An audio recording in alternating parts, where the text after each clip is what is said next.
joxonte rendez-vous fële devant les grilles du palais présidentiel comme ni ko Guy Marius Sagna defee woon pour la libération immédiate de Guy Marius Sagna. Donc bi mu defee déclaration ba pare yàggul dara ci la waa commissariat bu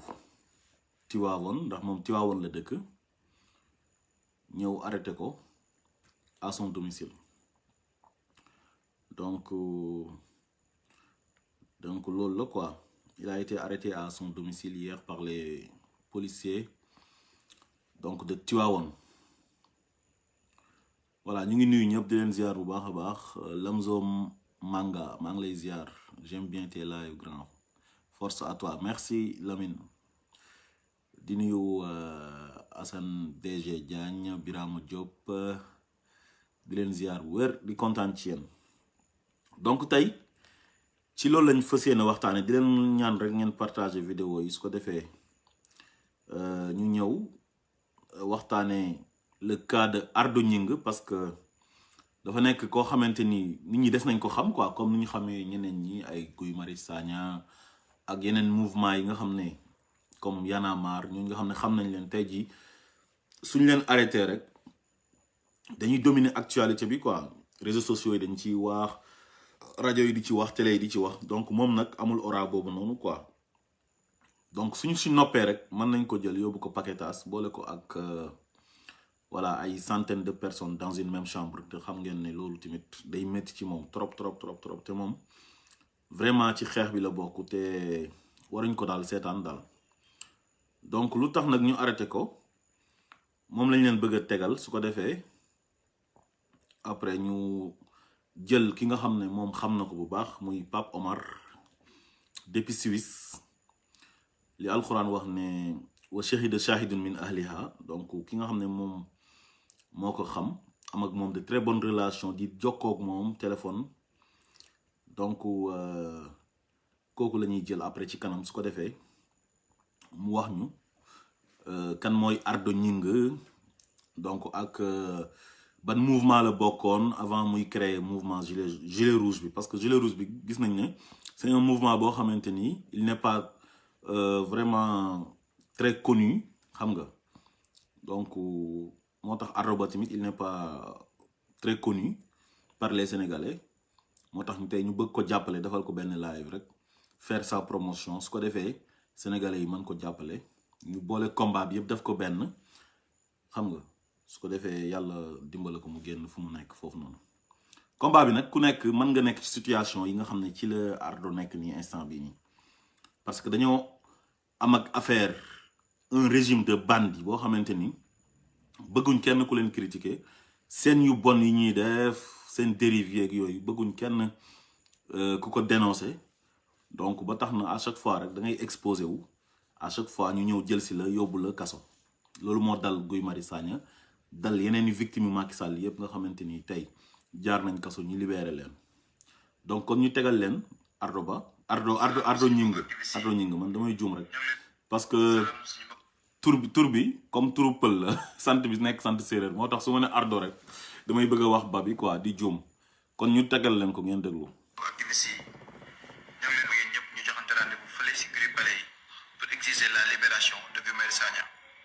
di leen fàttali ne palais du institution, palais symbole la pour képp bépp citoyen bu am la naqari nga yóbbu foofu comme ni ko Guy Marius Sagna defe woon si facture courant yi. ñun nag suñu naqar mooy la détention arbitraire de Guy Marius Sagna.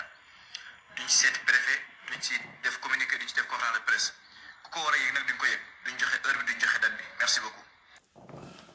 voilà donc déclaration bi mu def nii démb loolu moom moo tax ñu police jàpp ko te biñ ko jàppee ñu ngi koy toppee appel à l'insurrection, maanaam koo xam ne da ngay oote pour nit ñi ñu fippu. donc moom il a donné rendez-vous tout le monde devant le palais, devant les grilles du palais de la République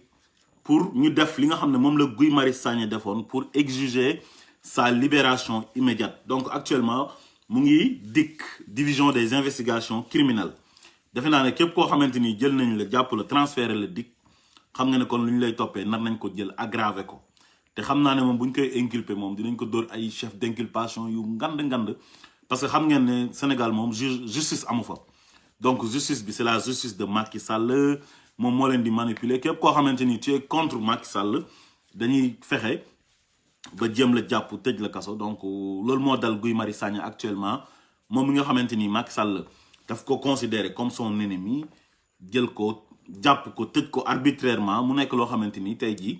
booy bi nii di Ardo Gningue moom la doon kaas moom lay Sénégalais yëpp di kaas xam nga te mënuñ ci dara waaye nag moom ku gore la parce que le fait que mu jël risque te xam ne bi muy def vidéo bi lu nekk mënoon na ko ci fekk lii mooy li ko dal nii kon moom am na mérite kon ku ñu war a jàppale la moom tamit donc kon ni ñuy def mooy comme lu ma leen waxoon sànq rek wa shahida shahidun min ahliha loo xam-xam demba ma demba gën laa xam demba donc damay jéem a oo ki nga xam ne moom mooy Pape Omar depuis Suisse ñu jéem a waxtaan ci le cas de Ardo Gningue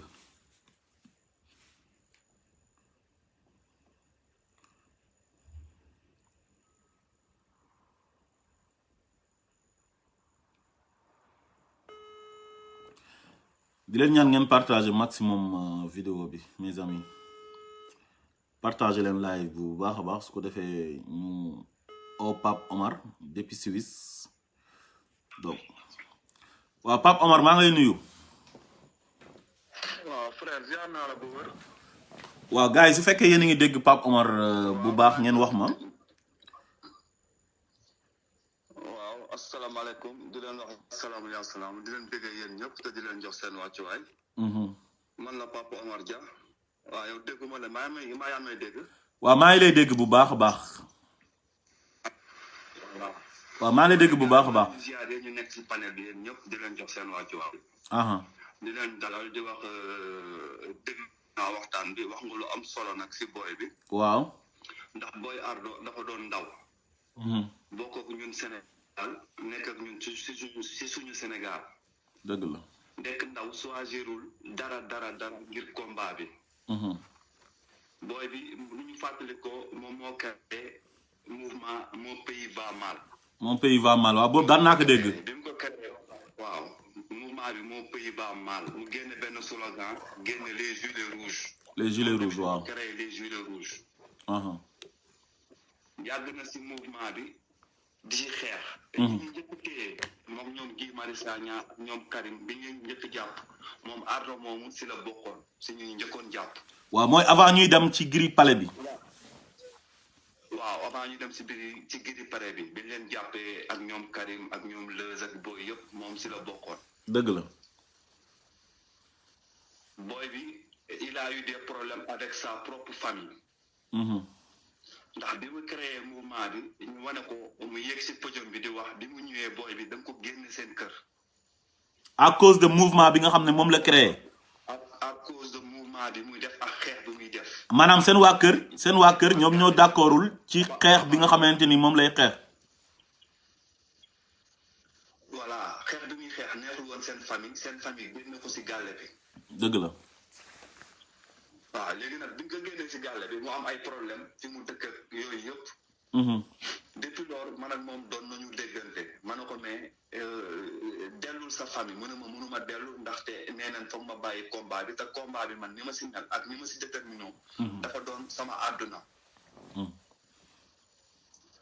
après par la suite relation yi ñuy dem di waxtaan léeg-léeg may woo ñuy waxtaan problème yi ma amoon man tamit mu wax si ne ma moom tamit sax dañ ko dàq si mouvement bi. ma ne ko si ban mouvement lan la dàq mu ne ma mouvement ñoo lànk bi gars yi da ko jiir ne moom infiltré la day liggéeyal Macky Sall. bi mu wooyee ma ne ko mais loolu ay rumeur rek la gars yi du ko gëm gars yi moom foog gars yi ñu lay soxal doo demee bay waaja nit ñi di la xam rek foog gars yi di la gëstu di xool lay def ak luy dund ak yooyu mais yooyu amul problème yow na la Sénégal rek ñor ndax Sénégal rek moo ñu war a ñor. mu ne waaw ok léegi nag jeudi si guddi. daf maa woo téléphone. waaw ne ma pas om rumeur yi bëri na trop si yow ak si man mu ne ma li la dal nii man moo ma daloon. mais dafa am benn vidéo bi ma bëgg def dinaa ko def envoyé la ko ñu waxtaan. mu def vidéo bi envoyé ma ko ma ne ko mais booy li nga wax te yaa ni nekk Sénégal te ñun ñëpp xam nañ Sénégal ni mu mel doo defee vidéo bi doo ko publier Macky Sall dina la jël si. mu ne ma Pa Omar man fu mu nekk nii man maa ngi kaso ma ne ko vidéo bi kay du nga koy dégg di la jël si di la yóbbu kaso mu ne man li may dund sax kaso sax moo ko gën ndax foog ma setal sama der ndax damaa ànd ak samay frère samay papa ak samay yaay di xeex ngir Sénégal samay frère ak samay papa ak samay yaay ëppatug ni man dama contre sama peuple te loolu dem kaso sax moo ma ko gënal ñu may jiit infiltré nee na moom mu dem kaso moo ko gënal ñu koy jiit infiltré te ndaw la dafa am avenir am allo waaw maa ngi lay dégg kon jiiñ bi ñu ko doon jiiñ ne dafa infiltré gars yi il travaille pour Macky Sall loolu moom moo tax mu def vidéo boobu noonu pour xam ne lu nekk mën na ko cee fekk su ko defee gars yi xam ne moom du espion waaye xeex bi daf ko gëm te dëgg la ci moom ndax jaral na ko sax mu dem kaso. voilà mu ne ma Pa Omar dama bëgg nga publier ma ko man maa ko njëkk a publier ci sama page activiste man bi ma yor. bi ma ko publier ci page activiste bi commentaire yi bëri na ay il travaille avec Papa Omar c'est un infiltré.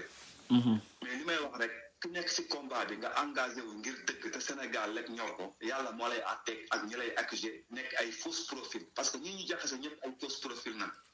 te gars yi saa yu fausse profil génnee fausse profil yi la ñuy gëm yow du ñu gëm yow miy toog ci écran bi wax sa tur wax sa sant wax fi nga dëkk di laaj di xeex ngir si yow ngir Sénégal duñ la gëm mais di fausse profil génnee ñu gëm ko loolu nag dañuy metti ñun ñu nekk ci combat bi di xeex booy bi na ma dama bëgg nga publier ma ko ma jël affaire bi publier ko jox ko waa OS Assane Diagne publier ko tamit léegi nag ñun activistes yi war nañu mun a ñu booloo ñu bàyyi di ñu xaajale wala ñuy jéem a di xëccoo man dama xamul sax lan lañ fi xëccoo di xeex boo xam ne ñun ñëpp ay volontaire nag dëgg la fayuñ kenn waaw fayuñu kenn te tamit du ñuy xool ñun man ak moom ak yow ñun lu ñuy wax ci kaw moo gën a fort que li ñuy wax ci suuf dëgg la ñun man dama toog sax ma ne ay infiltration réunion ay activistes yi dañ leen infiltré loolu ku koy gëm ak ku koy wax ak réseaux sociaux yi si nga xam ne mook marché Sandaga ñoo yem ko wax mu siw Macky Sall duy infiltré day infiltré ay ponkal mais pas ñun nga xam ne Europe la ñu nekk xamante wuñu te suñu réunion yëpp ay waxu ñàkk a fayda la ñuy wax parce que waaw Pa Omar je ne te coupe pas waaye xam nga loolu ñi koy def mooy ñi nga xamante ni c'est des personnes mal intentionnées te xam nga ñu koy def ñoom mooy ñi nga xam ne ñoom la ñuy yónni pour ñu jaxase ñu ñun suñu biir nga bu ko defee ñu ne ñiy gëmuñ dara quoi te loolu ci camp régime bi lay jógee muy régime mu Macky Sall bi donc ñoom dañoo nekk ay nit ñoo xamante ni ñoom ils sont pas des démocrates maanaam ils sont pas des républicains tamit bëgguñ ku leen contre ba tax na képp koo xamante ni da nga leen a contre seen yu ñaaw yi nga koy weer xam nga di dénoncer rek ñoom dañ lay def ennemi léegi nag ils vont tout faire pour jaxase ñu ñun ñi nga xamante ni ñun ñoo bokk même combat bokk même concept bu ñuy xeexee ba pare bokk même conviction léegi nag ils vont essayer de nous diviser xam nga pour su ko defee ñoom lu ñu bëgg ñoom ñu am ko loolu laa la ci bëggoon a yokkal. waaw te gis nga saawaay booy bi dafa am benn détermination boo xam ne responsabilité yi muy jël man sax damay tiit.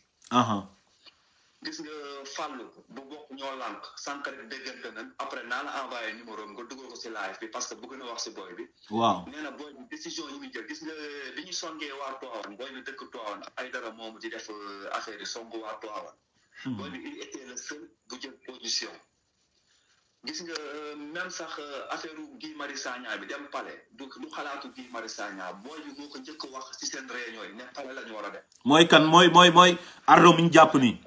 booy Ardo mi ñu jàpp. moom moo nekkoon initiateur u dem palais buy Guy Marius Sagna demoon tax ñu jàpp ko. waaw moom moo ko initié ci réunion yi. moo ko njëkk initié pour dem palais moo ko doon dox. waaw. jeunesse bu mel nii jeunesse bu dynamique parce que man chaque fois dama naan xeex bi pour xale yi la moom leader yu nekk ay ndaw sacrifier seen vie en tant que demul Wally Seck demul dugg ci leneen jël viom yëpp sacrifier ko ci combat bi dem ba am ay jafe-jafe yi parce que expérience sax moo ko manqué moo tax mu def vidéo bi mais il fallait que mu def ko parce que moom moo ko choisiroon man tere naa ko ba sonn mais daf na ma pas Omar li may dund kaso moomu ko gënal kaso il a même pleuré bi muy wax ak man. ok nee na moom amul benn intérêt lu dul Sénégal bi mu bokk ak ay nawleewam. di ko xeex mooy man sax mënu ma wax ni parce que sama xol dafa fees. sa xol dafa fees waaw. waaw dafa fees. parce que moom dafa da ngeen am benn proximité quoi yéen ñaar. voilà nu ñu bàyyi di ju divertir. ay Pa Omar ay kële ñun suñu combat ak suñu objectif sax dama naan chaque fois du Macky Sall du Ousmane Sonko du Idrissa Seck. pour Sénégal la. moo ñuy tënk. système bi ñu tënk nag moo tax ñun ñëpp ñuy xuloo di xeex di xasante di yàqante def te kenn xamu si kenn ñun ñëpp ay audiovisuel lañ. mais yéene di ngay sentir si sa morom ak combat bi rek day mel ni après day nekk sa frère ba da ngay mun confier wu si moom. parce que doo demee ba sa papa sa yaay ñi nga bokk ak ndey bàyyi génn la seen kër. nga ngir combat boo xam ne yow li ngay lekk sax doo ko am sa jàng nar a yàqu. su lépp yàqu si àdduna nga sacrifier sa vie ngir Sénégal yi ëpp tout am si ñoo xam ne dañ lay posté ay posté yoo xam ne sa der day yàqu yow da nga naan sax jaru ko da nga naan jarul ngay xeex mais nee na moom c'est le combat de sa vie nee na moom détermination bi mu am du delloo ginnaaw rek day jox gars yi preuve ni looloo tax mu daw mais metti na trop mais nee na il va tenir le coup. Fallou actuellement dem na 100 mètres Fallou bu nitu dëgg ñoom Karim actuellement ñoo ni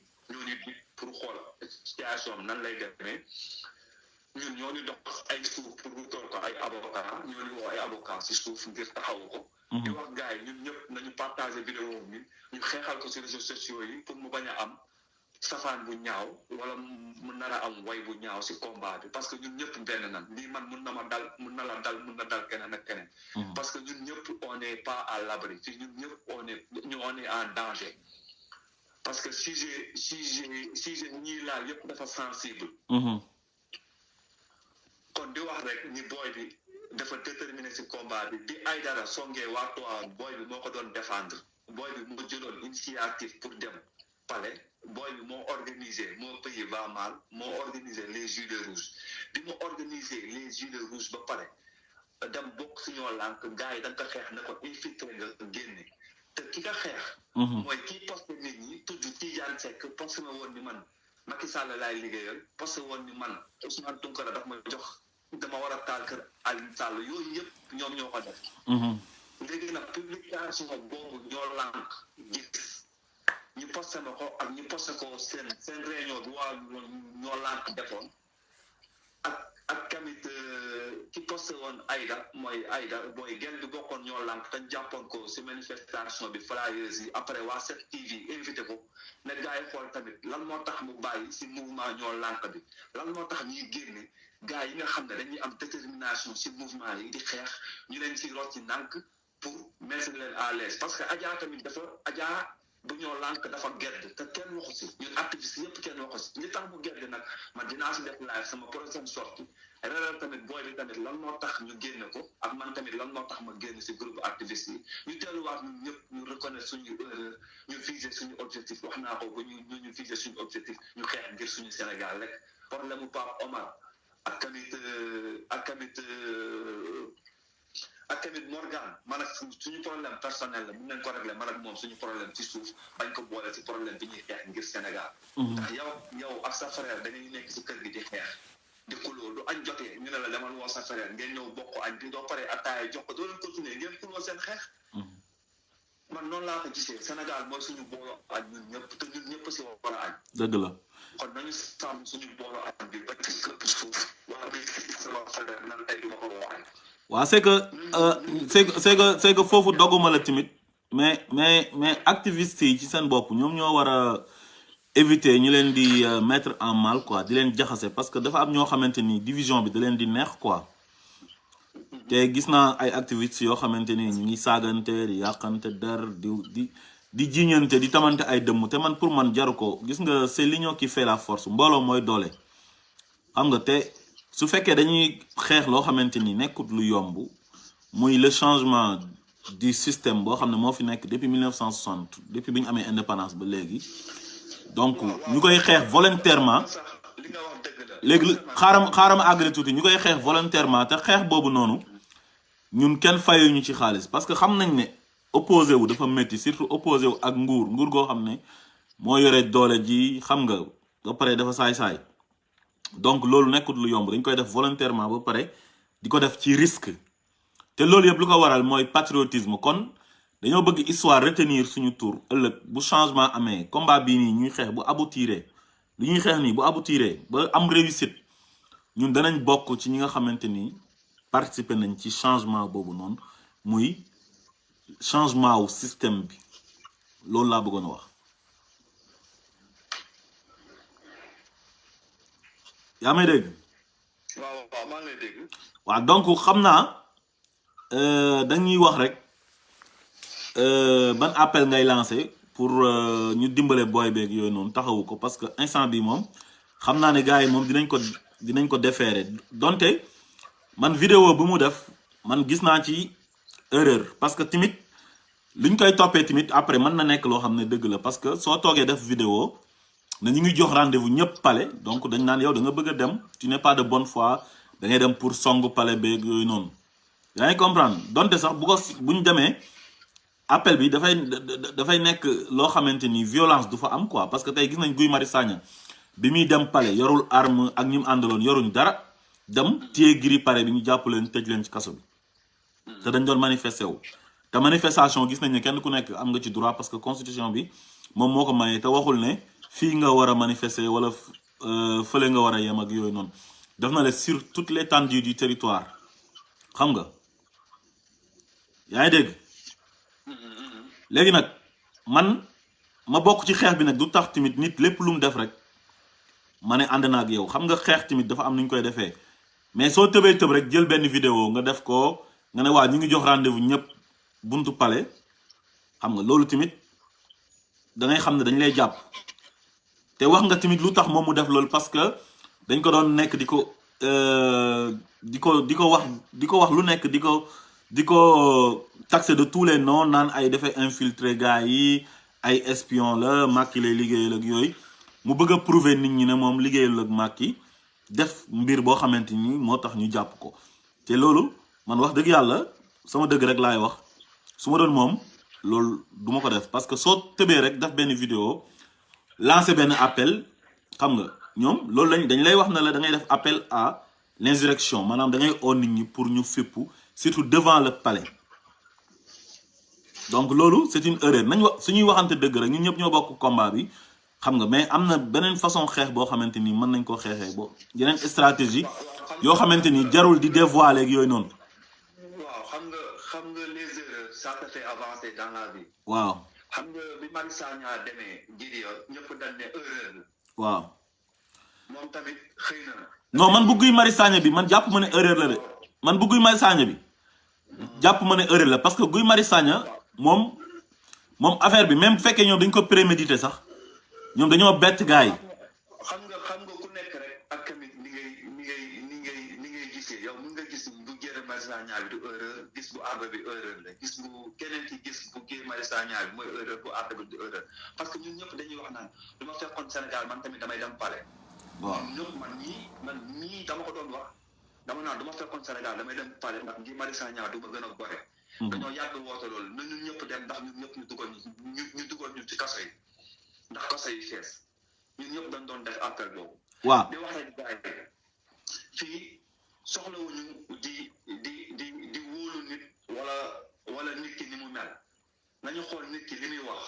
ndegam c'est crédible looloo am solo. waaw ak ñu delluwaat si ginnaaw ñu xool parcours gars yi li fi jotoon xew parce que gis nga OSR man dama mus a ànd ak ñoom di liggéey bu rafet pendant 1 an am nañu benn jour benn instant man daru naa def sama jàppuloo ba après yeneen groupe xewaat si ba ñu bokkaat si mais loolu yëpp koy àndal rek da ngay xam ne yaa ngi ànd ak moom ngir xeex Sénégal parce que man kese mënu ma ko xeex yow kese mën koo xeex foog ñun ñëpp ñu booloo ñu def uni ñu xeex suñu Sénégal bi ñu bokk ndax looloo am solo di lancer appel naan képp ku si am connaissance wala képp tamit ku am temps mun ngeen dem ñun dinañ wax jour procès bi booy bi di taxaw procès ñu def mouvement bu mag booy dem soutenir ko tribunal te tamit réseaux sociaux yi ku si mën a def live publier photo ñu jéem ko jàppale ñu soutenir booy bi te xam ne suñu frère la li nga ko ji ñun ñoo juum rek léeg-léeg da ngay xuloo sa frère bi nga bokk ndey baay ngeen xuloo nga saaral ko ndey nga xas ko te yéen a bokk ndey baay xas yeeg xuloo yi si ñun la bokk ñun ñu ngi koy def ñoo ngi koy def Macky Sall du ñu ko defee ñun du ñu metti dañ koy def sëriñ si di ko def ñeneen ak ñeneen kon ñun tamit nañu affecté rek te ñun tamit combat bi moo ñu ñor leneen lu dul Sénégal ñoruñu yow ñu ko sékkal am ak ñoom di waxtaan ak ñoom di xool ni ñuy duggee si combat bi ak ni ñuy defee suñu waxtaan yi ñooñu xam ne ni ñun ñooy kan soxlawuñu nag prouver Sénégalais yi Papa Omar Dia mooy kan ndax Papa Omar Dia du lenn si xeex bi Ardo mi du lenn si xeex bi Guy Marius Sagna du lenn si xeex bi xeexu jeunesse su Sénégalais bi ñëpp la kon ñun ñëpp nañu jéem a ñu booloo ñu xool l'essentiel suñu intérêt suñu but ñu bañ a rester suñu cible ndax réseaux sociaux la dafa sensible lu si nekk mën na si xew ñun ñëpp yor ay famille ak ay njaboot te ku si nekk bu nga duggee si combat bi say famille woo nañ la wax na ñun ñëpp kon ñun ñu jël engagement di wane suñu bopp di taxaw di dëggal suñu bopp ne gars yi am image bu rafet ba keroog ñuy gis loo xam ne leer na leen parce que lépp luñ fiy gisal génneguñu dara preuve bu leer du wane ni Ardo day liggéey ak Macky Sall wala Papa Omar loolu yëpp dafa laaj ay preuve ak ñuy taatantal di raisonner parce que doomu aadama day raisonner pour mun a balaa muy wax nit foog ñu am ay dut nit day dutewu lu la waxee ñaari mbir day indi dut nga dutewu day yokk xel day tax nga am intelligence di wax gars yi ma bañ a téye waxtaan bi maa ngi envoyé léegi Fallou bu ñoo lànk waaw d'accord bu ñoo nit ku dëgg mu dugg si live bi maa lay envoyé numéro waaw léegi da nga koy jox sama numéro bi mu ooma directement comme man maa ngi ci live bi su ko defee après su ma gisee mu sonné rek dama koy jël dégg nga Pa Omar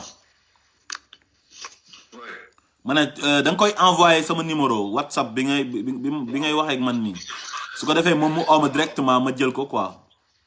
ok ça marche. waaw ok donc voilà yéen a ko déggandoor kooku moom mooy Pape Omar Diaw nekk activiste doon indi ay leeral ci relation yam ak ki nga xam ne moom mooy Ardo Gningue bi nga xam ne moom lañu arrêté démb Tivaouane gannaaw bi mu defee benn déclaration jox gars yi rendez-vous devant les grilles du palais présidentiel loolu nag damay wax ne c'est une erreur monumentale donc man le fait que nga dem palais ñëw bett gars yi jàpp ci grille bi sans violence nag loolu pour man dara nekku ci parce que loolu moo tax may xeexal Guy Marius Sagna di sonn ci moom parce que Guy Marius Sagna c'est un Sénégalais mu am droit am lu ko métti ñëw taxaw ci buntu palais bi yorul arme yorul dara amul dara lu doon tiital tey gendarme yi mooy garde présidentielle bi wala lu war a tiital Macky Sall tey ci Guy Marius Sagna bañ mën ko jàpp tëj ko kosa tey Guy Marius Sagna si fekkoon ne dafa débarqué dem palais ànd ak ay gaayam yore arme blanche wala mu yore fetal wala leneen ñëw songu gaay yi di xeex ak ñoom loolu su boobaa kon man duma ànd ak moom ci loolu parce que loolu c'est pas du tout normal waaye nag Guy Marius Sagna lu ñu ko jàppee teguwul ci yoon tey teguwul ci yoon ëllëg dafa am lu mu doon xeex mu jàpp ne bu demee ci buntu palais ba ci lay Macky Sall di gaaw a yëgee moom lu muy xeex mu nekk nag droit yam marche nag comme ni ma ko waxee sànq rek constitution bi daf ne képp ku am lu la naqari sur toute l'étendue du territoire national am nga droit lu ko dalee ci frontière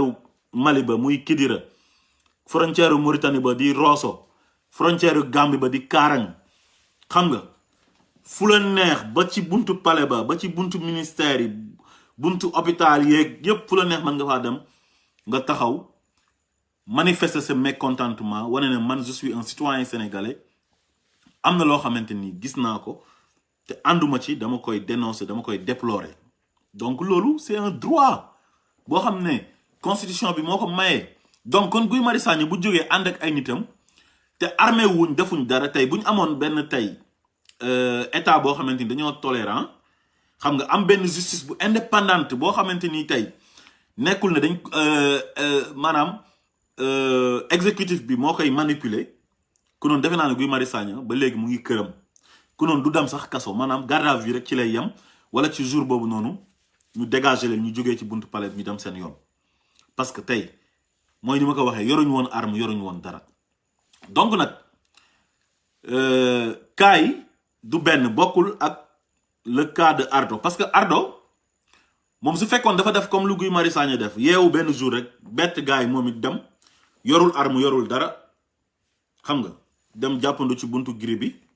ñu filmer ko mu def comme lu Guy Marius Sagna defoon laa man su boobaa dama naan am na ci droit parce que ku nekk am nga droit ñëw laal gris palais bi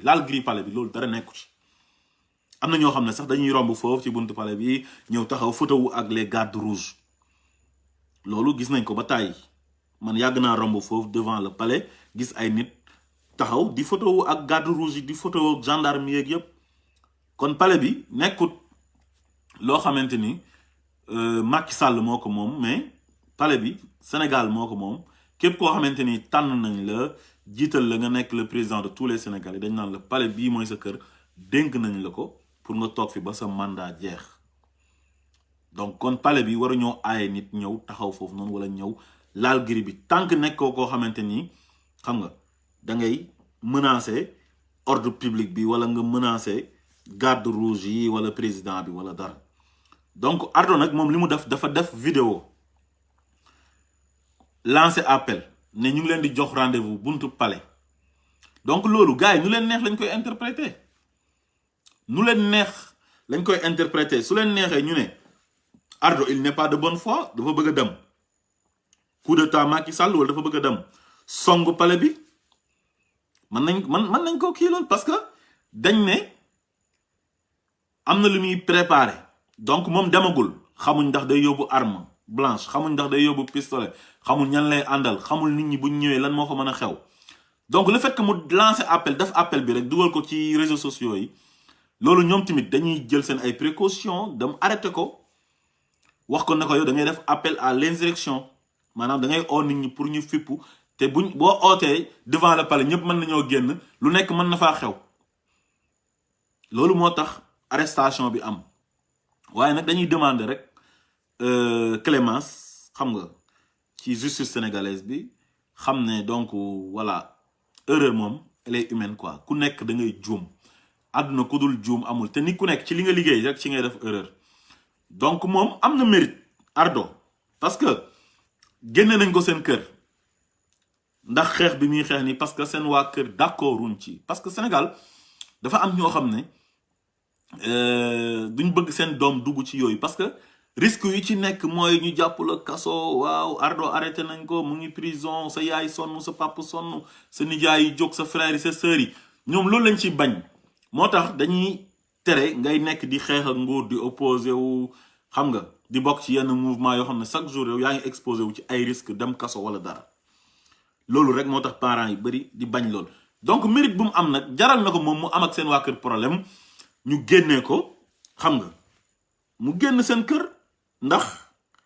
xeex bi comme xeex bi moom daf ko gëm mais xeex bi tamit luñ ko mënti xeex dafa dañ koy xeex ci ay stratégie di ko xeex tamit ci ay logique dafa am logique dafa am foo xamante ni dañ ko fa war a teg ci yoon tey parce que am na yoo xam ne boo ko defee tey yoon dafa am fu muy basé wu pour inculper la pour condamner la parce que man su ma toogee rek tey ne waaw yéen ñëpp génn leen ngeen dem ñu dem attaquer palais bi ah mais loolu ku ko def gars yi dañuy ñëw jël si la nañ waxante dëgg ñun ñëpp a bëgg Sénégal ñun ñëpp dañoo contre Macky Sall la façon dont il gère le pays on est contre xam nga waaye nag xeex bi nañ ko teg ci yoon quoi c'est très important Pa Omar am na lu mu wax léegi nee na Ardo gars yi jiñ nañ ko fi ne espion la daf leen infiltrer voilà il travaille pour Macky Sall xam nga loolu sax bokk na ci li ko poussé pour moom mu def lii nii tey pour wane preuve ne moom xam nga moom du infiltrer quoi waaye nag ak nu manti demee rek na tegu ci yoon daal toujours pour man lépp loo xamante ni da nga koy def pour setal sa der parce que ñu ngi lay jiiñ benn affaire di la stigmatiser loolu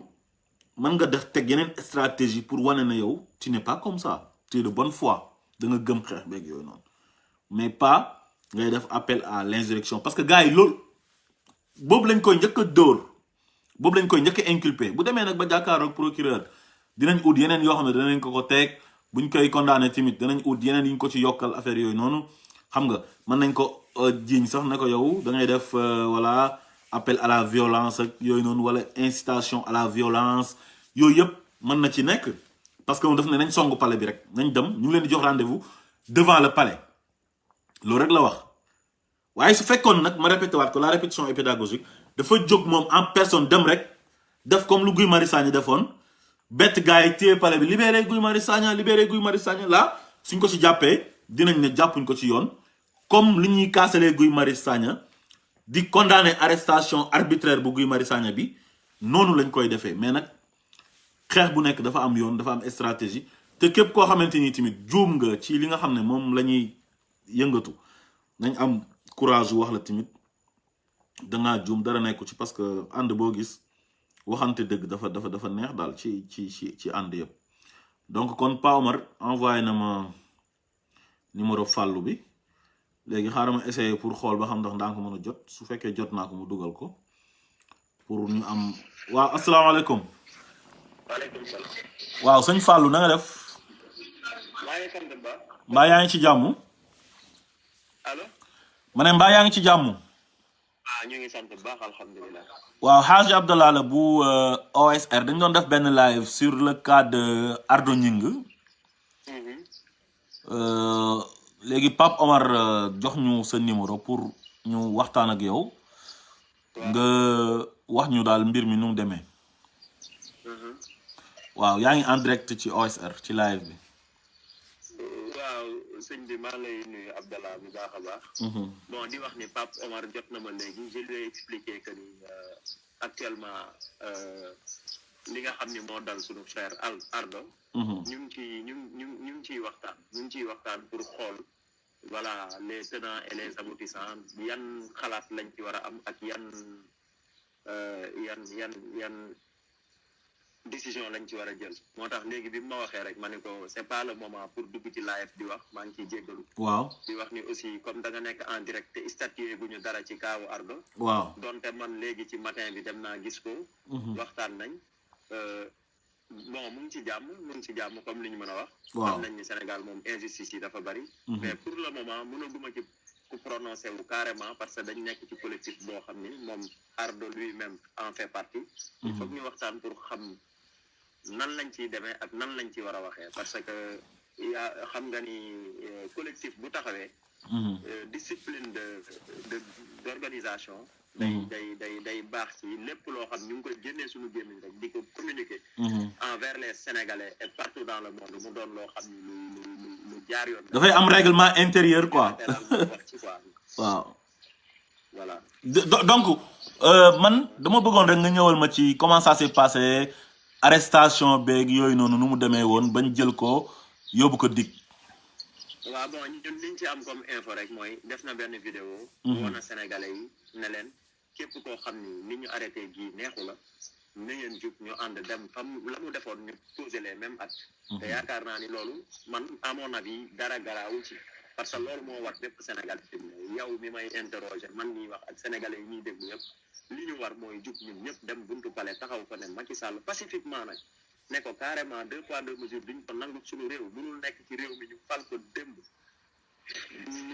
mu dund ay injustice sénégalais yërëm ko ba jox ko suñu réew mu ñëw trahir ñu pire mu jàpp doomu sénégalais les honnêtes citoyens di leen yóbbu kaso en ce moment même les voleurs de la république les pilleurs des biens publics mu bàyyi leen ñuy dox seeni soxla ak les trafiquants de drogue ci réew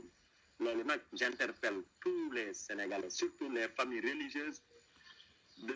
couche yëpp nag bàyyiwuñu clergé bi bàyyiwuñu benn famille religieuse fii si dëkk bi war nañ ci wax parce que détention arbitraire bi nga xam mooy am ci réew mi war nañ ci wax waxoon nañ ko bi ñu taxawee suñu dernière manifestation de Ñoo Lank waxoon nañ ne nit ñi ñu ñuy bousculer ci suuf di ñu wax ni carrément injustice bi mënatuñ ko muñ ñoom ñëpp seen xol ak seen xel mooy dem palais taxaw ne Macky Sall fii locataire nga fi moomoo ko suñu symbole la Sénégalais yëpp ci am wàll mais on est pacifique ñëwuñu fi pour def lenn lu wuteeg li nga xam ne mooy suñu charte réew ñëwuñu pour def benn violence mais li ñu fi indi mooy li nga nekkee dañ ci war a jug parce que moomoo Sénégalais yi loolu nag bu dee dañ ñu ko bëgg a xañ duñ ko nangu te dans les jours à venir dinañ wan Sénégalais yi ni duñ ko nangu ndax Sénégalais yi boobu ba léegi ñu ñuy bousculer naan ni suñu taxawaay bi nga xam ne moom lañ am manifestation pacifique dem ak a ñëw bi ñoom mënatuñ ko muñ moo tax keroog le coordonnateur bu ñu koy wax daan ne c'est très difficile ñu téye mbooloo mi parce que mën nañ leen a téye benn moment mais am na benn moment bu ñu fa tollee dootu ñu mën a téye kenn te pression biñ ciy dund ñun xam nañ ko te état bi na xam ni lépp lu ci mën a xew D'ailleurs, le collectif Ñoo Lank et ses membres ne sont pas responsables de ça. La responsabilité engage l'État. loolu ñoom nañ ko xam ni ñoom lépp lu xew rek. ñoom la parce que ñoom ñooy teg injustice seen population te fi ñu toll en 2020 kenn du nangu kenn lañu la nappaaje. démocratie lañ woote. démocratie bi koy woote nga xam mooy garder la constitution di ko garantir kooku moo ko war a njëkk respecté. mais mënul di ko jalgati ba pare bëgg ñun ñu pilier wu ci démocratie boobu loolu duñ ko may ñu ko woon Ablaye Wade may ñu ko Abdou Diouf te moom Macky Sall duñ ko may keneen kii ñëw duñ ko may suñu réew day changé ci nii mbaa ci nale. ok loolu daal laa mën a wax jël ko muy samay décision personnellement. waaw qui n'engage pas peut-être le collectif mais di wax ni ñu ngi waxtaan bu ñu paree lépp loo xam ni communiqué bu ci collectif bi war a def ak taxawaay bu ñu ci war a def rek incha allah dinañ ko ci def. d'accord di condamner fermement sec ak nit mënoo ko jëli ba këram te ñun dañu ñàkk fayda suñu autorité yi te dinaa wax li tax. une simple déclaration. boo xam ne yow woote woo à l'insurrection. mais ñoom loolu lañ ko jiiñ ñoom. di jéem a takkal nit ñi di leen jéem a diaboliser envers les Sénégalais naan day woote à la violence du dëgg tey du dëgg ëllëg tax tey ñu dajale suñu carburant jël suñu force yi nga xam ni ils sont indépendants peut-être mais dañuy suivre ay instructions yabal leen fu mel ni fii ba Tivaouane ñu dem fekk nit ki ci biir njabootam jël ko fa mel ni kuy jël benn terroriste di jéem a diaboliser les Sénégalais di leen jéem a intimider di leen foqatal yooyu nañ xam ni du jàll seen acte yi ñu teg dañuy gën a renforcer duñu delluloo ginnaaw yotaa ci suñu combat dañ ko xam Macky Sall moomu réew mi ak ñi mu àndal son procureur ak son lépp lu mën a doon moomuñu Sénégal ñun ñooy seen patron ñoo leen di fay ñoo leen di liggéeyloo il faut que ñu respecter ñu jox ñu cër di wax ni maa ngi wax toute la population de Tivaouane nañu solidariser derrière Ardo te xam ni seen doom la li mu def am na ñu def lu gën a garaaw loolu ci réew mi te kenn jëliwu leen di leen jàpp def nañu ko fi Ousmane Ngom ñu ngi koy rappelé wu jëli nañ ko fi ba xaw ma ban dëkk. Kolda c'était à Kolda. mu ngi biir APR ñii buñ ñu fontoo nañ ñu jox cër moomuñu ñu. loolu dañ ko war a xam moomuñu Sénégalais yi te liy jax-jaxe suñu xol bis bu këppoo seen kaw bi daayi seen jëf yi dinañ ko rëcc. waa léegi Fallou moom réew mi ñun ñëpp ñoo ko bokk il faut ñu joxante cër ñu respecté. Fallou oui. dama la am lu ma la bëggoon a laaj xam nga tey jii nous avons affaire avec un état bandit. oui. boo xamante ni seen ñaawtee fi ñuy def tey bëgguñ kenn ku koy dénoncer. donc ñun ñi ñëpp loolu moo ñu dugal ci combat bi. est-ce que tey stratégie la tey nga toog génn rek def sa benn vidéo ne waaw ñu ngi oo ñëpp devant les grilles du palais te à chaque fois ñoom dañuy chercher gars yi pour gars yi def benn erreur rek ñu mbaal leen inculper leen xam nga tey jii ñoom dañu naan ko appel à l'insurrection ngay def xam nga wala ñu ne ko tey da ngay def incitation à la violence ak yooyu noonu de xam nga de voilà tey nit koo xamante ni daf lay wut nag chaque jour yow soo ko mayee occasion bu mu la jàppee da lay jàpp moo tax ma ne est-ce que stratégie la woon moom Ardo mu def vidéo bi est-ce que mënul woon def comme Guy Marius Sagna nu mu def jékki-jékki rek bett gars yi pacifiquement quoi ñëw jàpp ci giri bi sans armée sans dara sans arme sans dara kon waaw. Abdallah man dinaa la wax benn mbir xam nga nit ku nekk rek da nga koy juger sa bopp man gis nga li Ardo def. waaw damay toll benn moment day nekk sama xol. te man dama naan du may dem palais du ma nëbb ni damay dem palais dama koy wax publiquement nañ ma fekk sama kër jàpp mais bu ma nee damay dem palais bu ma jugee maa ngi palais man Fallou xaw ma keneen. waaw barke alxuraanu karim bis bu ma taxawee ci télé bi ne suba maa ngi palais nañ ma dóor une balle dans la tête parce que dinaa àgg palais man maanaam. gis nga réew ni doomu aadama yi dañu wuttee am na ñoo xam ni seen maam yi dañ daan bañ dañuy bañ ba léegi lépp lu ñu mës a wax rek nar nañ ko. waaw ma wax la loolu. li ko indi nag mooy injustice yi am ci réew mi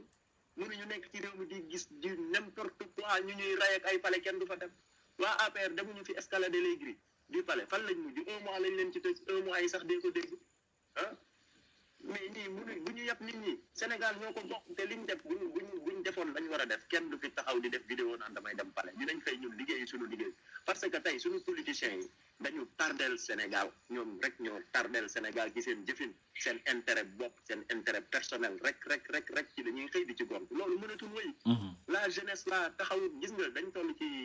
àddina boo xam jeunesse bi nekkatuñu fi maanaam di wax mag ñi ñoo doon wax ñoom Cheikh Anta wax nañ bind du dëgg Mamadou Dia wax na bind jëf ni yeneen mag ñi nga xam tey ñoom ñooñu précédé wax nañ bind nañ mais ñun suñu génération dañu weesu wax dañu war di jëf ñun dañu war di jëf parce que trop c'est trop. En 2020 tey ku ne woon Macky Sall bi mu jëlee suñu réew en 2012 dina ko indi fii dans les mêmes travers yi mu doon dénoncé démb. Le recul démocratique. xam ne tey toog nga sa kër di seetaan lii man pour man tu es complice ñëpp a war a jug ñu ne ko adada. waaw vraiment y a un recul démocratique quoi ci nguuru Macky Sall gi. mais ñëpp constaté nañ ko. c'est injuste warul man li ma gis fii ñàkk jom rek laa fi gis xeex wax li ngay wax bañ jox la suñu réew ngay def sa lu la neex yaakaar ni yaa moom nit ñi moomuñu nit ñi bu dee ñoom kaso yi man danaa ko wax gis nga en 2012 biñ ko naree yóbbu kaso jooy na fi daw na fi mangal na fi. dem ci sëñ Baara ànd ak Serigne Galas Kaltoom. kaso boobu pour moom kaso boobu tey mooy moom lay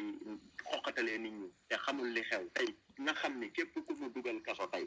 mu génnee bu doon njombar la bu génnee gaynde lay doon. nga xam loolu. ok li muy def moom mu ngi préparé wàccam boo xam ne boobu moytul ci moom la nar a gën a métti. parce que sénégalais yi dootuñu ko seetaan Sénégal li mu fi am lañ fi am dañuy fay impôt dañuy dundal suñu réew di créer ay entreprise nekk ci réew mi Macky Sall bi mu fi tenkee léegi mu ngi tardeel liggéeyatuñu parce que saa yu ñu xëyee ñu ngi xalaat nan la ñuy def ba mu teg suñu réew ci yoon kenn liggéeyatu ci réew mi. képp ku fi gore rek liggéeyatoo parce que chaque jour yaa ngi gis ay pratiques yoo xam ne vraiment sa xol day jeex yow da nga naan mérite duggatoo sax dëkk Sénégal sa patriotisme moo lay téye ci réew mi. dëgg la du dëgg. mais vraiment trop c'est trop man xam naa li animé suñu camarade Arba xolam moo jeex man à mon avis xolam moo jeex te dal nañu bari li Arba wax ci kaw tey ñu bëri koy wax ci suuf am na ñoo xam xëy na baaxoowuñ di def ay vidéo di wax mais li Arba wax ñëpp a ngi koy wax ku nekk a ngi koy wax man mii sax wax naa ko li Arba wax yëpp wax naa ko te maa leen di yëgal benn mbir nañ bàyyi doomu jàmbur ñu ñibbi këram ñu war a dem kaso du Arba ñu war a dem kaso du Guy Marius Sagna ñu war a dem kaso du ñoom Ousmane Sarr ak Leuz ak ñeneen ña ca des ay Babacar Diop nañ bàyyi doomu jàmbur yi honnête yi nga xam Sénégal ñuy liggéeyal di am lu ñuy bañ di taxaw di ko dénoncer c'est des lanceurs d'alerte ñooñu dañuy servir Macky Sall bu dee Sénégal la ko tax a jóg nañ sukkandiku ci ñooñu da leen war a honorer au lieu que mu leen di yóbbu kaso fii nag dañuy promouvoir ñàkk jom ci réew mi am na jeunes yoo xam ne ñàkk jom rek lañ nekkee ci réew mi liggéey ñu bëri ñu yàpp bu ñu xëyee dañuy toog di dunguru ay nit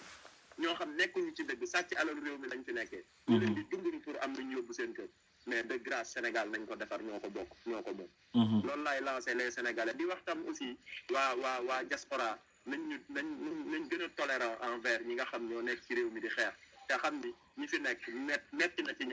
na ci ñoom xeex bi yombul liñ leen di li ñuy wax di ko xalaat di bëgg ñu def ko am na ci lu bëri loo xam ku nekkul ci terrain bi mënoo ko xam mais parfois nga dem manifestation sax nit taxaw naan la non nañ dem pale di yuuxute boo doon woote dem pale moom du dem dëgg la nañuy bàyyi xel aspect yooyu yëpp di xam ne ñun ñu fi nekk di xeex dañuy sacrifier suñu njaboot Sénégal jaral ñu ñor ñu taxaw di combattre loolu pour mu jóge fi li nga xam ni mooy pratique yu bon yi nga xam ni tey ñi fi nekk moom la ñuy def te bett nañ tous les Sénégalais maa ngi koy waxaat maa ngi def appel à tous les chefs religieux de ce pays là bépp injustice bu ci am nañ ci teg seen tànk te xam ni trop c'est trop de mu ngi bëgg a ëpp parce que tam boo xoolee réew moo xam ni ku fi feebar boo demee ci hôpitaux yi boo moytul fande duñ la faj boo amul ay koppar génn réew mi faju bi doo faju yooyu dafa ëpp bërki démb suñu benn frère gaañu na fi Assane auto militaire ko fiir mu dem principal jëluñu ko fu mu dugg jëluñu ko dem clinique mag dem ñu koy laaj 250 000 waaw gisoon nañ jumeau bi 250 000 di ko wax ñu bàyyi ko noonu ba mu dee ci autoroute à péage bi te kooku frère suñu frère la inacceptable frère la c'est un Sénégalais c'est inacceptable bu waxee ñuy rëy lam nañ naan la plan nangam ay plan rek ay waxi dañuy nax nit ñi rek dañuy ay théorie rek voilà moo tax ma ni il faut ñu gën a organiser te tam aussi di leen lancer benn appel les activistes de la diaspora ngir yàlla doon leen benn di xàccandoo di dóorandoo égo yi nañ ko tegee ne ñu concentré wu dans l'essentiel parce que bu ñu xoolee suñu maam yi tey ñoom Blondin ak yooyu bi ñu leen di jàpp di leen tëj ba di leen rey li ko indi mooy division Mamadou Dia division la gars yi indi ci moom ak digganteem ak sëriñ si digganteem ak yenn sénégalais yi nax leen ba sàkkal ko pexe loolu waratuñu nangu ñun suñu génération mu ñuy dal nañ les intérêts crypto personnels na ko gars yi tegee ne la ngir yàlla ñu ànd si l'essentiel mooy lan xeexal suñu Sénégal pour jóge ci ñi nga xam ni yorinu bon yi nga xam ne dañ ñu ciy xeet kenn respecté wuñu suñu dans le monde entier tey ñu ngi gis problème mu coronavirus suñu sénégalais yi nekk fa ñu am un président irresponsable taxaw naan ah mais yenn déclaration yoo xam ni mais xoolal les américains tey bu leen dara dalee barki démb Trump ñaata nit la iranien yi rey fële mais bi mu génnee di wax dafa wax mel ni moom moo fa am ndam te rey nañ ay doomam yu dul jeex. ok dafa am luy communiquer ak sa askan doo leen tiital. dëgg la sa askan da nga leen di wan ni chaque jour man maa ngi seen wet mais li mu wax mooy dëgg ci moom noonu la mel moom farataalul Sénégal fonkul Sénégal faalewul Sénégalais dinaa la ci jox benn exemple màggal Touba daaw jéem dafa am une famille bu fi jóge woon dugg seen kaar di ñibbi côté Ndar la xaw ma. def choc ñoom ñëpp ñu dee ci biir oto lu dëgg loolu bi mu amee en tant que président de la République li lay wan ni ñoom faale wuñu askan wi toppatoo wuñu leen sax dañ leen di fal ñu jëm seen bopp fante askan wi nan la def bi mu jógee demul gaale ji fa ministre xaw ma lan la fa yóbbu ci semaine bi yàlla natt ko cousine am gaañu Kaolack mu taal suñu carburant day dem ak arsenal bi mu àndal yëpp dem fa di ko jaale ji kooku dafa gën ñële moom bi mu xasee doon président rek la war a xam ni moo njaboote ñëpp cousine am ak tey fàllu bi nga xam ne bu jumaan la ñoom ñaar ñoo yem ci moom le président Macron bari ki dem bi mu génnee sa journaliste woo ko ne président je veux te parler dafa traversé tali bi ak ay daw ñëw jox ko loxo dëgg la respect dëgg la ñoom bu fekkee dañuy jàngal respect ci wàllu démocratie chaque jour naan ñu États-Unis ak France mais nañ de grâce nañ ko appliquer fii nekkatuñ fii di bàyyi nit nga doon suñu buur comme dugg di ñu jëmale fu la neex dootuñu ko seetaan. et je lance un appel aussi à tous les magistrats de ce pays tous les fonctionnaires nañ jël seeni responsabilités parce que réew mi fi mu jëm bu baaxul. mais Fallou rek sa intérêt bu doxee rek yow. Fallou nekkatul ci sénégalais yi. Fallou ay intérêt crypto personnel nañ ci jóg. ma ne Fallou intérêt général bi de grâce. xam nga tey li nga wax ci président ne ay dafay buum di buum yi tey jii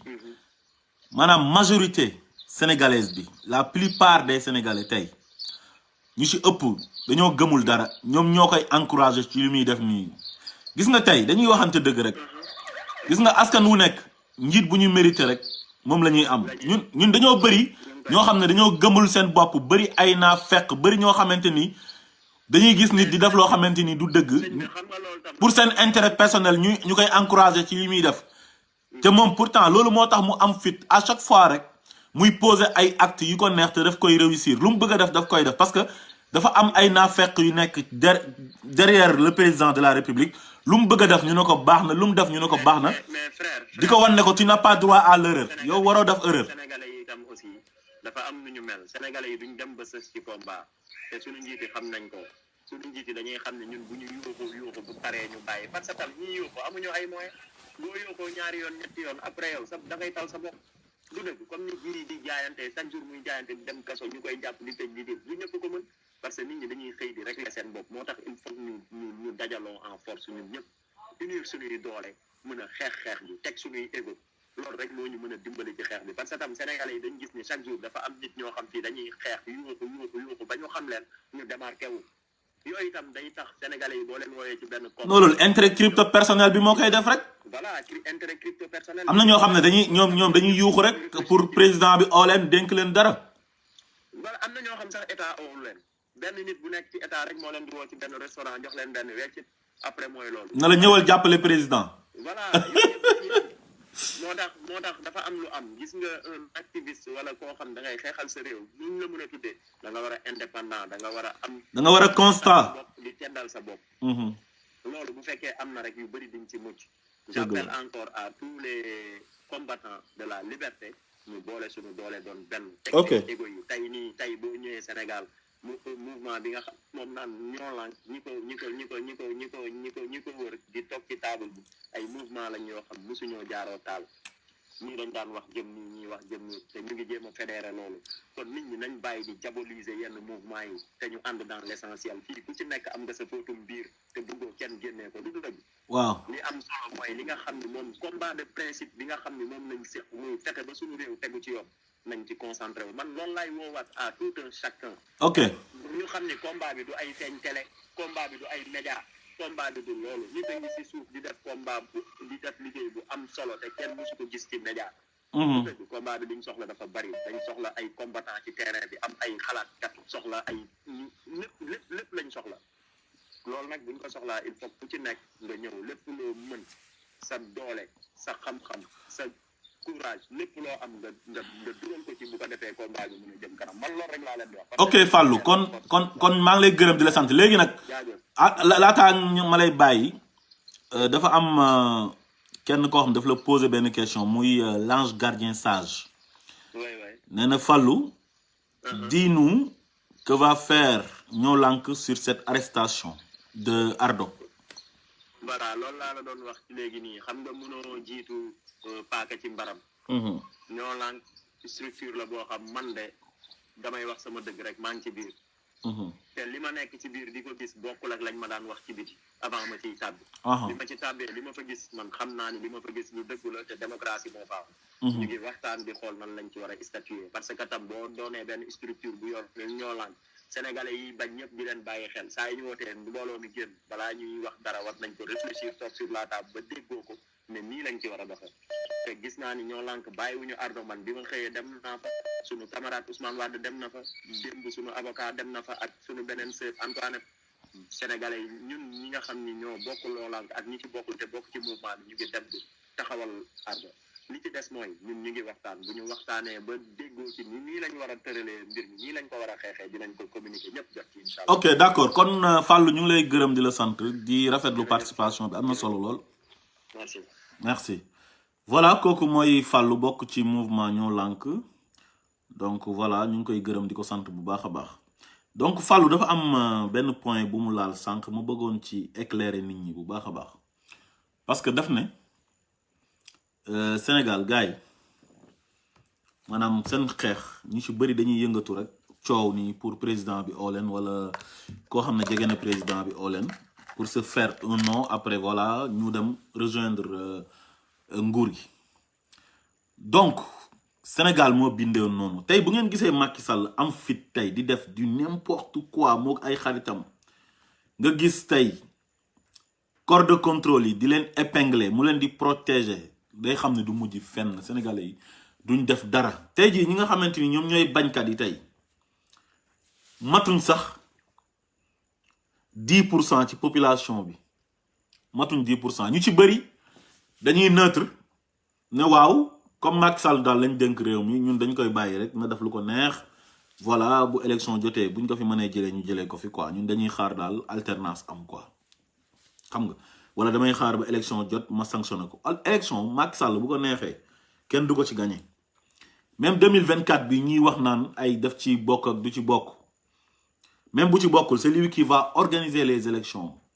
te su ko organiser façon bi mu organiser élection yi passé 2019 bi ku ko neex la fiy teg day préparer benn candidat yam s'il n'est pas candidat il va préparer son propre candidat dans son parti ba pare nag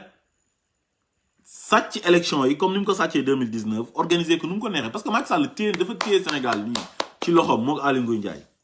fichier électoral bi fichier électoral am la lu ko neex la ciy def kenn mënu ci dara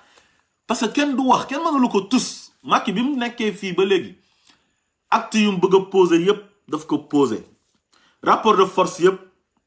yu mu seq ak gars yi mooy opposition beeg yeneen société civile beeg ñeneen yépp daf ko gagné kenn mësu ko gagné ci benn combat lépp la réussir lu ko may mooy neutralité bi am ci population bi ñenn ñi ak yenn naafeq yi nga xamante ni ñoom toujours rek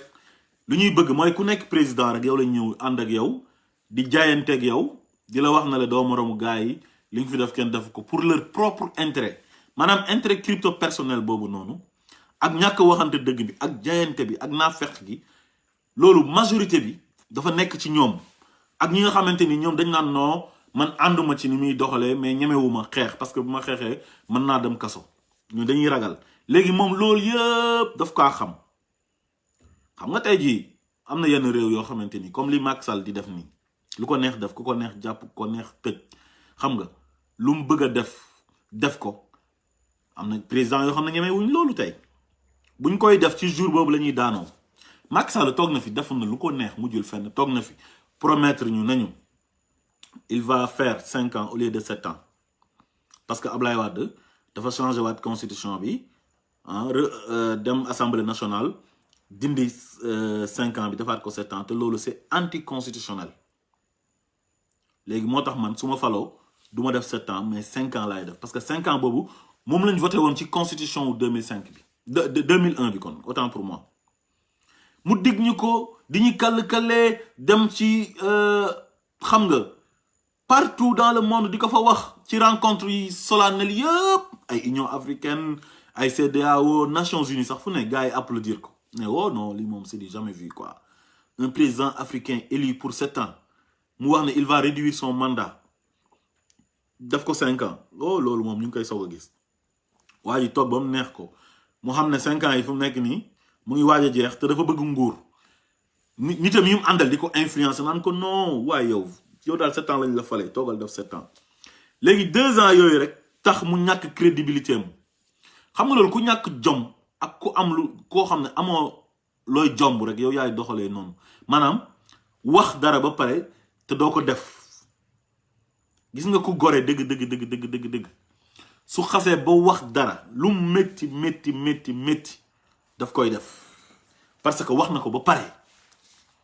même bu ko ci dee waree fekk sax dafa war a dee loolu mooy gor mais tey jii Nelson Mandela li mu am lan moo ko may dafa gore rek nekk nit koo xamante ni xeexal nga sa réew pendant 27 ans 1963 ba 90 ñu tëj la ci kaso 27 ans de prison nëbb la jant bi ngay xeex di dund injustice noir yi di dund injustice ñu leen di rey di leen interdire yenn place ne yéen amu leen droit dem toog fa mu nekk apartheid vrai mu xeex ko ba affaire bi jeex ba gagné combat bi mu génn ñu fal ko président mu def benn mandat ne bàyyi naa parce que man lii bi ma koy def nekkul woon pour falu nekk président moo tax parce que man je suis un patriote dama bëggoon sud-africain yëpp nekk benn ñëpp nekk au même pied d'égalité xam nga discrimination du am amul ay kii dafa weex kii dafa ñuul te boobu jekku na sax pour def vengeance ci nit ñu weex ñu nekkoon foofu les blancs mais defu ko loolu nag moo ko may tey cër bii mu am ci àdduna bi ba ay président première puissance ay Obama jógee ko États-Unis dem ba Afrique du Sud te mënul sax gis Nelson Mandela parce que il était malade moment boobu noonu léegi nag genre Macky Sall yi nii mënuñoo am loolu parce que ay baadoolo lañ moo tax gis nga baadoolo kenn du ko jox nguur Sénégal nag ñun dañoo nekk benn askan boo xamante ni ñu ci ñàkk fayda ñu ci naafeq ñu ci gëmul dara dañoo bëri léegi nag moom dafa jàpp ne sénégalais yu ëpp noonu lañ mel léegi nag yore na xaalis yore na nguur poste la lay jox wala mu tubb ci caisse noire bi jox la su fekkee ne amoo compétence pour am mu jox la benn poste nga noppi di ko jàppale lu mu def baax na bu rayee nit nga ne ko baax na te fépp partout ci këru diine yeeg partout day essayer lu nekk muy def pour ger nit ñi ñu bañ ko wax dara di encourager transhumance xam nga ku ko doon saaga démb tey jii mu ngi ñëw ànd ak yow jox la poste yàq jikko yi jàpp ne Sénégal daal kenn waratu la am tey maanaam conviction kenn waratu la am ngëm-ngëm ne man lii laa bëgg a xeex dama koy xeex ak luñ ma manti proposer man bëgguma xam nga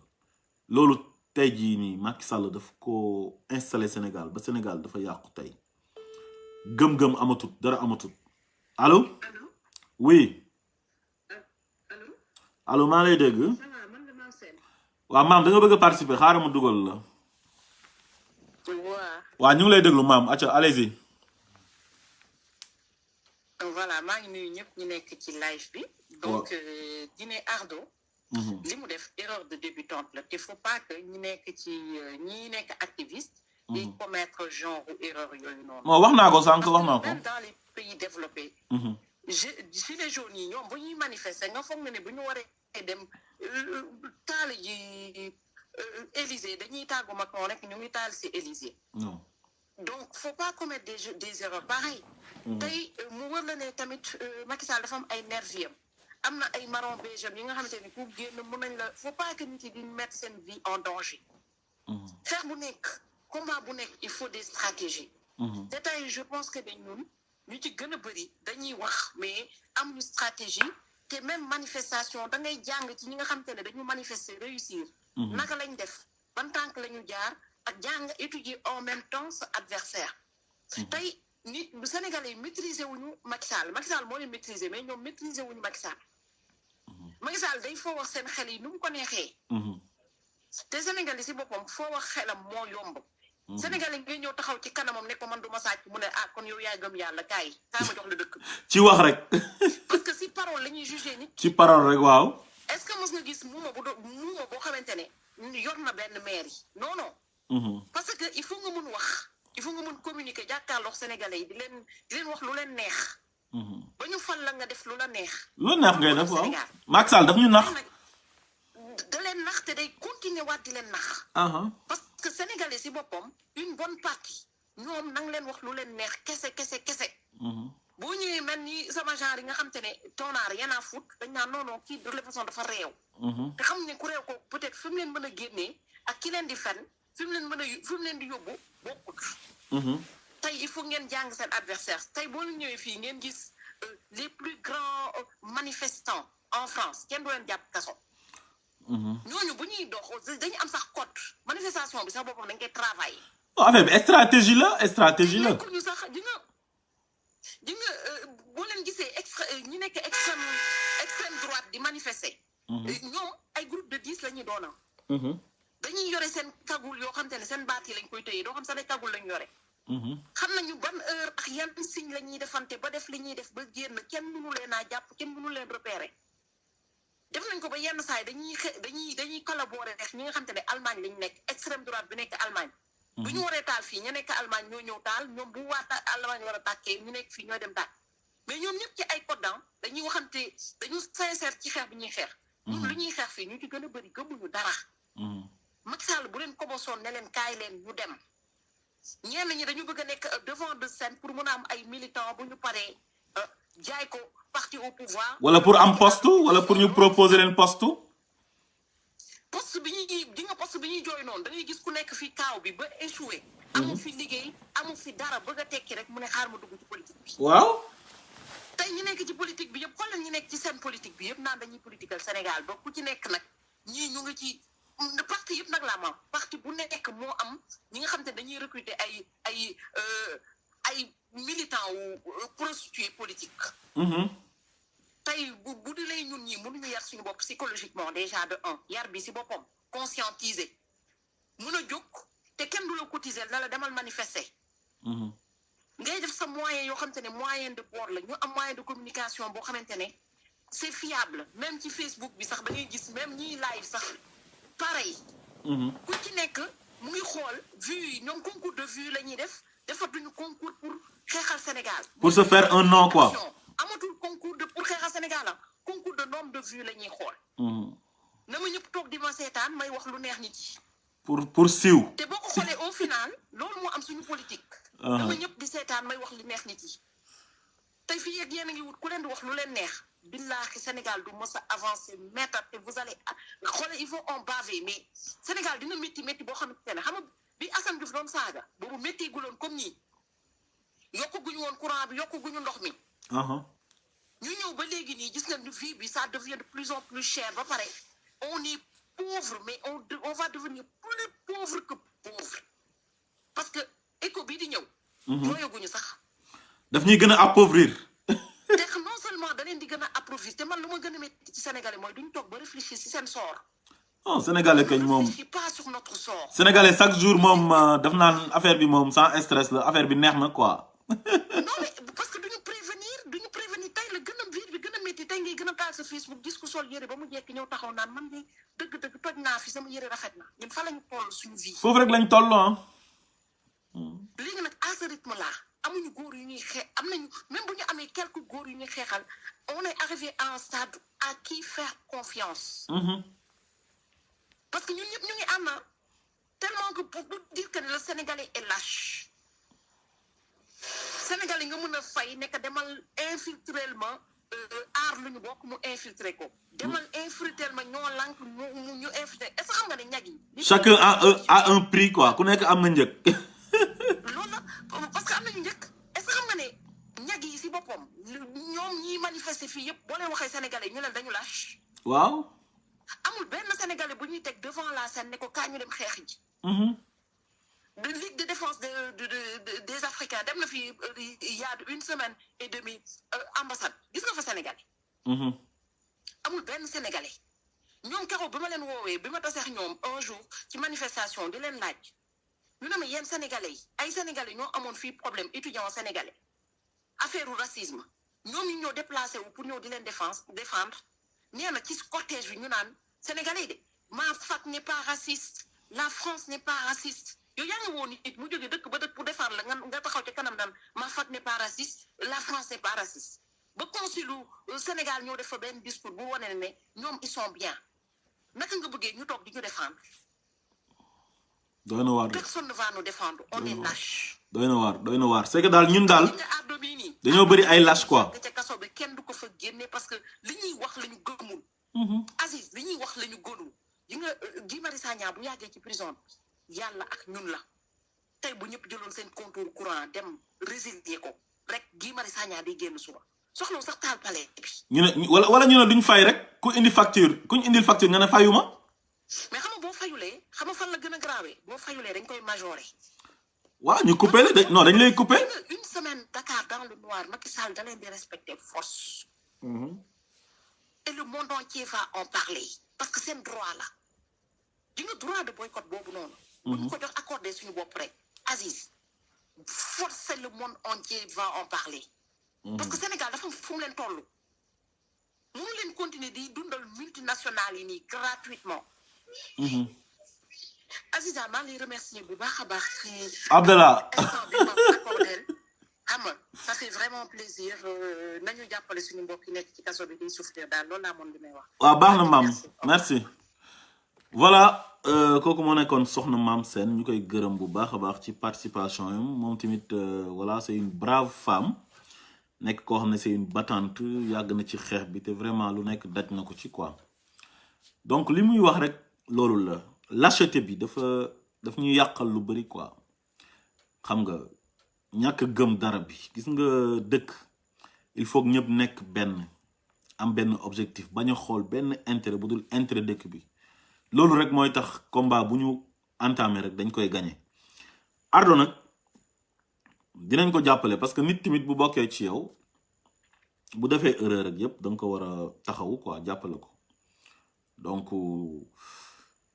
tey jii am na plan d'action yoo xamante ni doo ko weer quoi da ngay bett gars yi mais doo tëb wax ne man fii laa bëgg a dem parce que après dañ lay koj dañuy dissuader ce plan bi donc loolu erreur la. Allô? Allô? Allô? Oui. waaw maa ngi lay dégg. waaw delloo ziar yow la kan.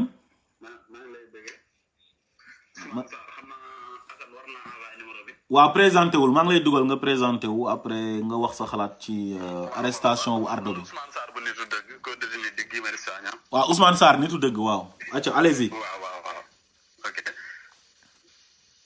waaw waxal ci arrestation wu Ardo bi ñu ngi lay déglu. waaw léegi arrestation moom li ñu ko jàngatee parce que fayal son bi waaw li ñu ko jàngatee parce que sànq rek maa ngi waxtaan ak kii Assane moomu. maanaam dafa doon affaire boo xam ne gis nga xam nga lan moo ko indi. waaw.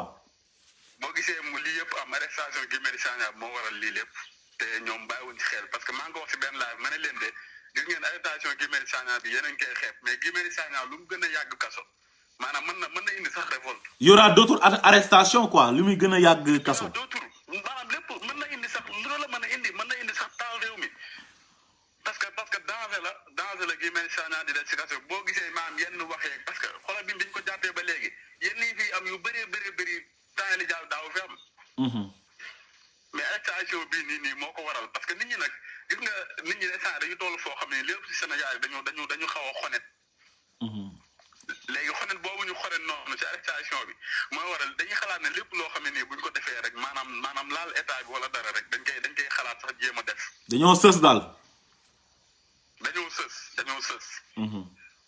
te sës boobu noonu moom mooy waral loolu Ardo nag maanaam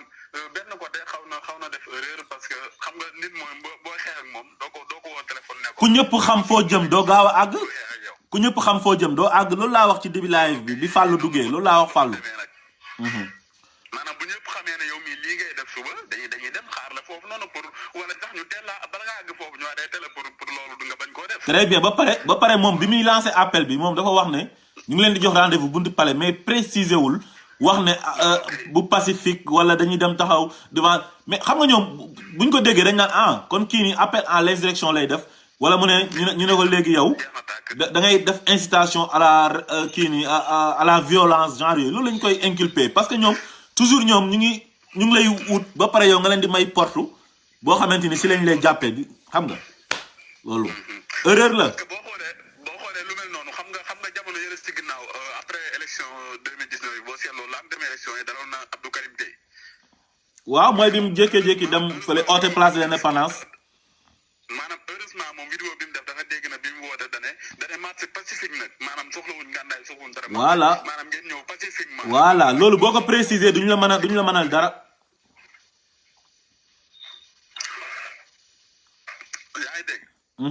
maa ngi lay dégg. xam nga loolu rek xaw na ko dimbale ci côté boobu mais comme nga ardu comme woote na rek waxul pacifique waxul dara ñoom instant yi pour ñu tuumaal ko lu yomb la. non dinañ ko dóor ay chef d'inculpation yu bëri. waaw parce que maa